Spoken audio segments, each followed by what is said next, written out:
The starting point is this image. It was published in '55. On the cover, there is this colonial cadet. He's a very young military. Behind the image, of course, there's a living body, there's a person, you know. And I thought, if I can find him back, maybe I can, you know, have another side of the story, which is still the missing part. The subjectivity of the main player or the main players of that story, the people who were like living that under that rule at that period. As Barthes says in the essay, he's saluting the French flag. We don't see the French flag on the cover, right? And the footnote says this young boy and some others are coming to Paris to make a military parade.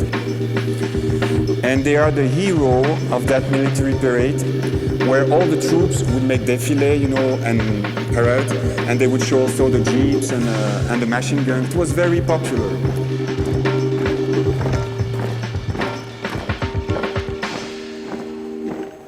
The guy is on the cover, and Barthes gets it, and actually he sees in that image the myth of imperiality.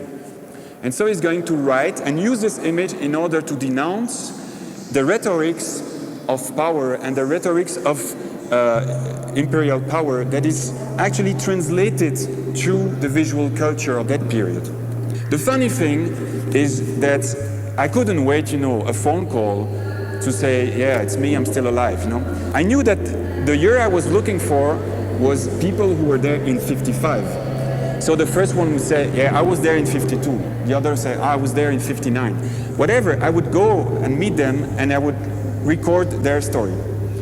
And so I met actually almost 30 former cadets before finding him back. Not him actually, but the one who is in the center of this image is actually capturing our gaze and our look. This one is Issa Kabore. So the film that you will see is actually featuring Issa Kabore finding back his own image. This young boy was a close friend of his because they were together in the same class, you know.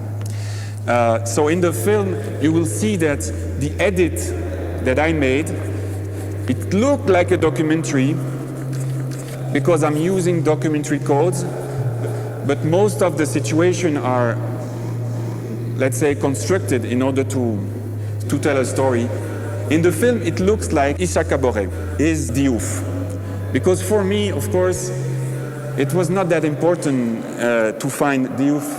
This was more the anecdote that would start and trigger the project. The project is not about finding him back. The project is about, as I told in the beginning, trying to understand how the text of Barthes, how the thoughts of Barthes can still be productive.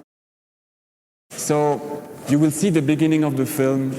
It's a beautiful moment because I asked him to sing what they had to sing every morning when they would elevate the French flag and salute the French flag, like on this picture. Every morning they would have to do it. And they would have to sing the French anthem, the French hymn.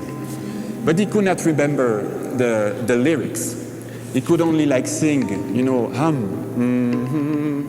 I understood that he had forgotten the lyrics. The political message of the song was forgotten. Only the melody was there. And so he's like trying to remember. And the beginning of the film he's just in front of a microphone, but there is nothing. It's a long silence.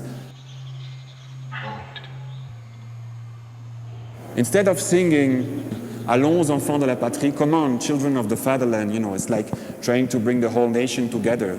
He says, instead of saying children of the fatherland, he says children of the tyranny. Allons, les enfants de la tyrannie, le jour du roi est arrivé. And it's like, ugh. So it's just, the beginning of the film is this, I say, when I talk about it, I say, it's a political poem. There's this moment where it slips and it says everything. If I would have really been a conceptual artist, like full hardcore, you know, I would say, this is enough. 1 minute, this is enough. But of course, I need to tell a story. I need to explain more.